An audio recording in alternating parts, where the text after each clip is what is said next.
नमस्कार, news times के इस बुलेटिन में आप सभी का स्वागत है। आपके साथ मैं तृप्ति विश्वकर्मा। तो चलिए नजर डालते हैं आज की जिले की खबरों पर। त्रिस्तरीय पंचायत चुनाव के दूसरे चरण का मतदान 19 मई को होना है। दूसरे चरण में पश्चिमी सिंहभूम जिले के 5 प्रखंडों आनंदपुर, नवासी, मनोहरपुर 185, गुदड़ी 67, नोआमुंडी 224 और टोंटो प्रखंड के 130 मतदान केंद्रों को मिलाकर कुल 695 मतदान केंद्रों पर मतदान होगा। दूसरे चरण के मतदान को लेकर मनोहरपुर, आनंदपुर, गुदड़ी के सभी और टोंटो प्रखंड के 36 मतदान केंद्रों को मिलाकर कुल 377 मतदान केंद्रों के पोलिंग पार्टियों को आज ट्रेन और सड़क मार्ग से क्लस्टर के लिए भेजा गया, जबकि नोआमुंडी प्रखंड के सभी 224 और टोंटो प्रखंड के बचे हुए 94 मतदान केंद्रों की पोलिंग पार्टियों को 18 मई को सड़क मार्ग से पूरी सुरक्षा के साथ भेजा जाएगा। पोलिंग पार्टियों को रवाना करने से पहले जिला निर्वाचन पदाधिकारी और उपायुक्त अनन्य मित्तल और पुलिस अधीक्षक आशुतोष शेखर ने ब्रीफ किया। दूसरे चरण में 115 महिला मतदान कर्मियों को लगाया जा रहा है। मनोहरपुर, आनंदपुर और गुदड़ी की पोलिंग पार्टियों को सड़क के माध्यम से चक्रधरपुर भेजा जाएगा, जहां से वह ट्रेन के जरिए निर्धारित क्लस्टर तक पहुंचे। इस दौरान उपायुक्त सहित कई अन्य पदाधिकारी चक्रधरपुर स्टेशन पर मौजूद रहे।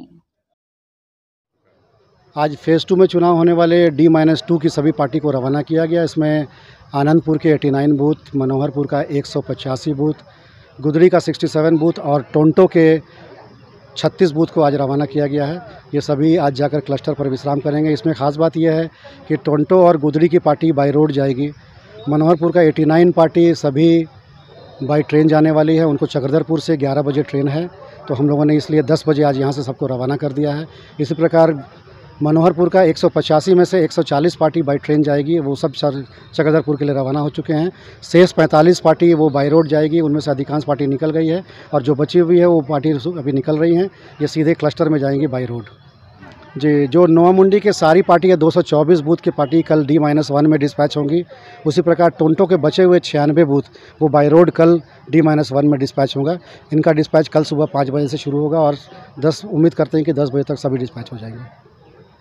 आप अपने बच्चों को classical, semi classical, Indian state folk और बॉलीवुड डांस सिखाना चाहते हैं तो एक बेहतरीन अवसर है। स्टेशन रोड गुरुद्वारा के पास खुल गया है त्रिदलम डांस एकेडमी। इंदिरा कला संगीत विश्वविद्यालय खैगड़ छत्तीसगढ़ के मास्टर डिग्रीधारी और डॉक्टर नीता गहरवार के शिष्य सौम्य भार्गव यहाँ आपके बच्चों को देंगे प्रशिक्षण। सौम्य भार्गव राष्ट्रीय और अंतर्राष्ट्रीय स्तर पर कथक में कई पुरस्कार जीत चुके हैं। डांस की हर कला में निपुण सौम्य भार्गव जैसे गुरु के सानिध्य में अपने बच्चों को प्रशिक्षण दिलाना चाहते हैं तो देर मत करिए। नामांकन प्रक्रिया शुरू हो चुकी है। बाजार शुल्क के विरोध में व्यापारियों द्वारा शुरू किया गया आंदोलन यदि लंबा खिंचता है तो खाद्यान्न को लेकर काफी अफरा तफरी मचने वाली है। चाईबासा में महज 3 दिन का आलू प्याज का स्टॉक है, जबकि चावल भी 1 सप्ताह से ज्यादा नहीं चल सकेगा। बाजार शुल्क के विरोध में राज्य के व्यापारियों ने खाद्यान्न की आवक को 16 मई से बंद कर दिया है। जिस व्यापारी के पास स्टॉक में जो सामान उपलब्ध है सिर्फ उसे ही बेचना है। ऐसे में स्टॉक खत्म होते ही खाद्यान्न के लिए मारामारी शुरू हो जाएगी और फिर अव्यवस्था का आलम पैदा हो जाएगा। चाईबासा चेंबर ऑफ कॉमर्स के अध्यक्ष मधुसूदन अग्रवाल का कहना है कि पश्चिमी सिंहभूम में जरूरत की तुलना में बहुत कम भंडारण है। ऐसे में 4 से 5 दिनों में खाद्यान्न की समस्या शुरू हो जाएगी। पश्चिम सिंहभूम जिले में इसका व्यापक असर होगा, चूँकि यहाँ पर खाद्यान्न की जो खपत है उससे अभी का जो भंडार की स्थिति है वो बहुत कम है। हमें लगता है कि 4 से 5 दिन में खाद्यान्न का संकट आ जाएगा।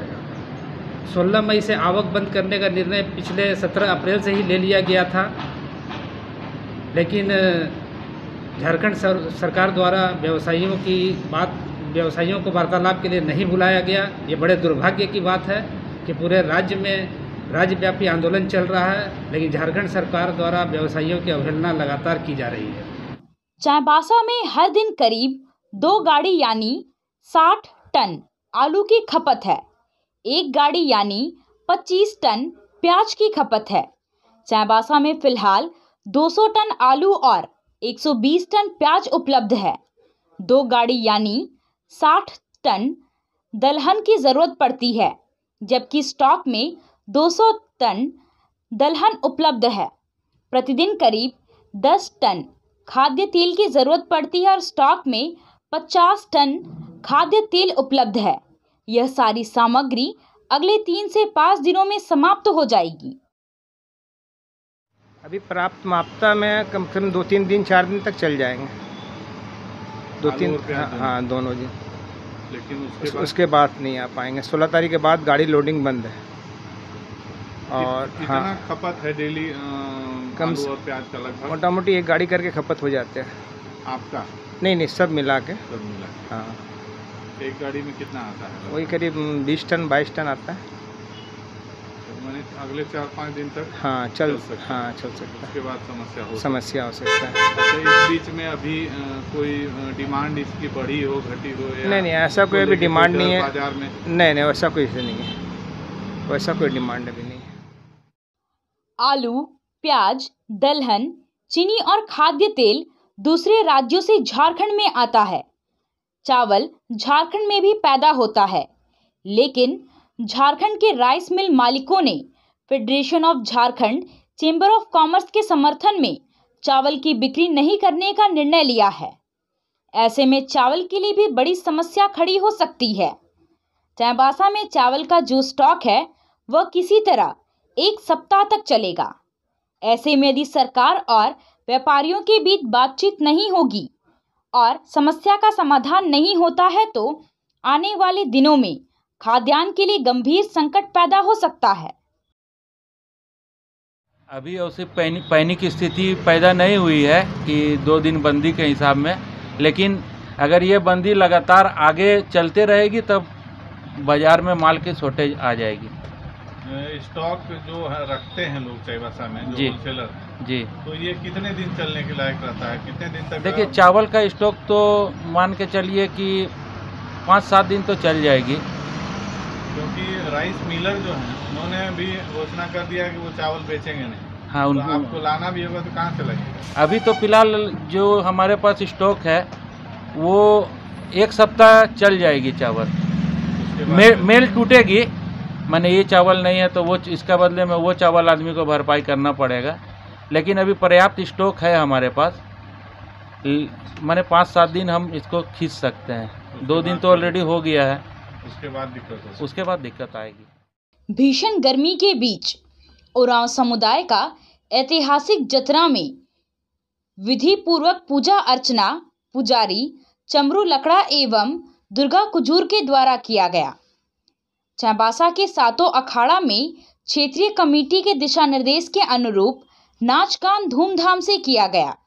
जतरा त्योहार उरांव समुदाय का ऐतिहासिक त्योहार है। इस त्योहार को विजय का प्रतीक के रूप में मनाया जाता है। जब रोहतासगढ़, जो उरांव समुदाय का सुसंपन्न साम्राज्य था, उस समय के उरांव के राजा उरुगन ठाकुर हुआ करते थे।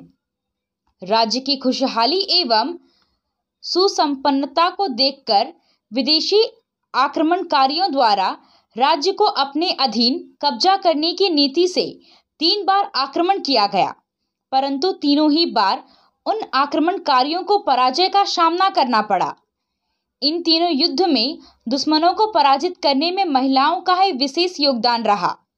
सभी महिलाएं लड़कों के वेश में युद्ध की थी। महिलाओं के द्वारा 3 बार विजय प्राप्त करने के बाद विजय का प्रतीक मानकर जीत के उपलक्ष्य में जतरा त्योहार मनाया जाने लगा। त्योहार में जिस ध्वज का उपयोग किया जाता है, जो नीले रंग की होती है, उस ध्वज के बीच में सफेद वृत्ताकार के बीच 3 सफेद लकीर आज भी जीत के प्रतीक का चिन्ह मौजूद है। शहर के सदर बाजार, सदर थाना चौक, बस स्टैंड, रविंद्र भवन आदि मार्ग में मट्टी धंसने से दुर्घटना को आमंत्रित करते गड्ढों से आमजन त्रस्त हैं। इन मार्गों पर हमेशा लोगों तथा वाहनों का आवागमन रहता है। मंगलवार को जिला 20 सूत्री सदस्य सह कांग्रेस नेता त्रिशानु राय ने मट्टी धंसने से हुए गड्ढों के मामलों पर नगर परिषद के कार्यपालक पदाधिकारी सुशील कुमार को समस्या की सूचना प्रेषित करते हुए मांग किया कि यथाशीघ्र मामले पर संज्ञान लिया जाए। त्रिशानु राय ने मांग किया कि इन गड्ढों को अच्छी तरह पक्कीकरण कर भर दिया जाए ताकि पुनः मट्टी नहीं धंसे।